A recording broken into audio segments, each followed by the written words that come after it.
इश्क जुनूनी के आने वाले एपिसोड में जबरदस्त ट्विस्ट, रूहानी और गुरु की जीत, पुष्पी और नर्स गिरफ्तार। सीरियल इश्क जुनूनी के आने वाले एपिसोड में दर्शकों को कई बड़े ट्विस्ट और भावनात्मक पल देखने को मिलने वाले हैं।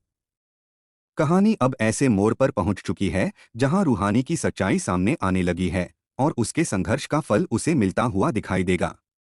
वहीं दूसरी ओर गुरु और उसकी मां के जीवन में भी खुशियों की वापसी होने वाली है। एपिसोड की शुरुआत रूहानी और गुरु की असली मां कुसुम से होती है। रूहानी आखिरकार कुसुम तक पहुंच जाती है और उन्हें सुरक्षित देखकर बेहद खुश होती है। कुसुम भी रूहानी की बहादुरी और उसके त्याग को देखकर भावुक हो जाती हैं। वह रूहानी से कहती हैं कि उन्होंने उसे समझने में बहुत बड़ी गलती कर दी थी। उन्हें लगा था कि रूहानी गुरु की जिंदगी से हमेशा के लिए चली जाएगी, लेकिन आज वही लड़की उनकी जान बचाने के लिए अपनी जान जोखिम में डाल रही है। कुसुम भावुक होकर कहती हैं कि रूहानी ही उनके बेटे गुरु के लिए सबसे योग्य बहू है। दोनों एक दूसरे को गले लगाकर रोने लगती हैं। यह दृश्य दर्शकों को काफी भावुक करने वाला होगा। हालांकि रूहानी इस समय भावनाओं में बहने के बजाय स्थिति को संभालने की कोशिश करती है। वह कुसुम से कहती है कि अभी सबसे जरूरी काम इस अस्पताल से सुरक्षित बाहर निकलना है। उधर गुरु भी अपनी पत्नी और मां की तलाश में अस्पताल पहुंच चुका होता है। वह बेचैन होकर हर जगह खोजबीन करता है। अपनी पत्नी को खतरे में देखकर उसका गुस्सा भी बढ़ता जा रहा होता है। इसी बीच अस्पताल की वह खतरनाक नर्स, जिसने कई लोगों की जिंदगी बर्बाद की है, रूहानी तक पहुंच जाती है। रूहानी अपनी सूझबूझ से पहले कुसुम को वहां से निकाल देती है ताकि वह सुरक्षित रह सकें। लेकिन इसके बाद नर्स का सारा गुस्सा रूहानी पर टूट पड़ता है। वह उसे नुकसान पहुंचाने की कोशिश करती है और उसे जोरदार झटका देती है। दर्द से रूहानी चीख उठती है। रूहानी की आवाज गुरु तक पहुंच जाती है। वह तुरंत कमरे का दरवाजा तोड़कर अंदर प्रवेश करता है। अंदर का नजारा देखकर वह हैरान रह जाता है। अपनी पत्नी को घायल अवस्था में देखकर उसका गुस्सा 7वें आसमान पर पहुंच जाता है। वह नर्स को सबक सिखाता है और रूहानी को सुरक्षित अपने पास ले आता है। इसी दौरान कहानी में एक और बड़ा मोड़ आता है। कुसुम किसी तरह अपने घर पहुंच जाती हैं। घर पहुंचते ही वह वहां मौजूद पुष्पी को जोरदार थप्पड़ मारती हैं। पूरे परिवार के सामने वह सच्चाई बताती हैं कि किस तरह पुष्पी ने उनकी जगह लेकर सबको धोखा दिया। गुरु भी फोन करके सभी परिवार वालों को अस्पताल आने के लिए कहता है। नागेश्वर जी, परिवार के अन्य सदस्य और मामी जी भी अस्पताल पहुंच जाते हैं। अस्पताल में पहुंचने के बाद धीरे धीरे सारी सच्चाई सामने आने लगती है। सबसे बड़ा खुलासा तब होता है जब नर्स अपने सारे अपराध स्वीकार कर लेती है। वह नागेश्वर जी के सामने कबूल करती है कि रूहानी और कुसुम बिल्कुल भी मानसिक रूप से बीमार नहीं थीं। उन्हें जानबूझकर दवाइयों और साजिशों के जरिए पागल साबित करने की कोशिश की गई थी।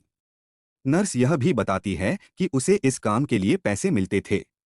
वर्षों से वह इसी तरह कई महिलाओं के साथ गलत काम कर रही थी। उसने कई निर्दोष लोगों की जिंदगी बर्बाद की थी।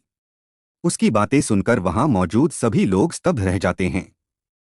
उधर मामा जी को जैसे ही पता चलता है कि कुसुम वापस आ चुकी हैं, वह डर जाते हैं और वहां से फरार हो जाते हैं। उन्हें डर होता है कि अब उनकी सारी सच्चाई भी सामने आ जाएगी। हालांकि मामी जी अभी भी अस्पताल में मौजूद रहती हैं और स्थिति को संभालने की कोशिश करती हैं।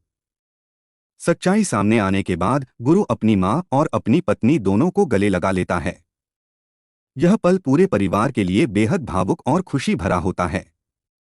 ऐसा लगता है मानो बिछड़ा हुआ परिवार फिर से एक हो गया हो। इसी बीच पुलिस की टीम अस्पताल पहुंचती है। नर्स के अपराधों को देखते हुए उसे तुरंत गिरफ्तार कर लिया जाता है। लेकिन कहानी यहीं खत्म नहीं होती। नागेश्वर जी यह भी बताते हैं कि इस पूरी साजिश में पुष्पी की भी बड़ी भूमिका रही है।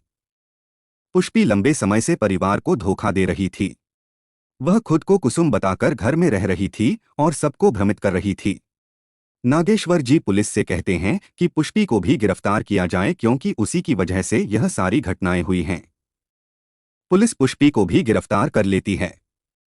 हालांकि इस पूरी साजिश का असली मास्टरमाइंड मामा जी हैं, जो अभी भी पुलिस की गिरफ्त से बाहर हैं। लेकिन उनकी मुश्किलें भी जल्द बढ़ने वाली हैं। दूसरी तरफ रूहानी का भाई अस्पताल पहुंचता है।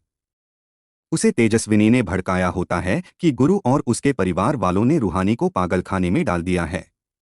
इसी वजह से वह गुरु से बेहद नाराज होता है।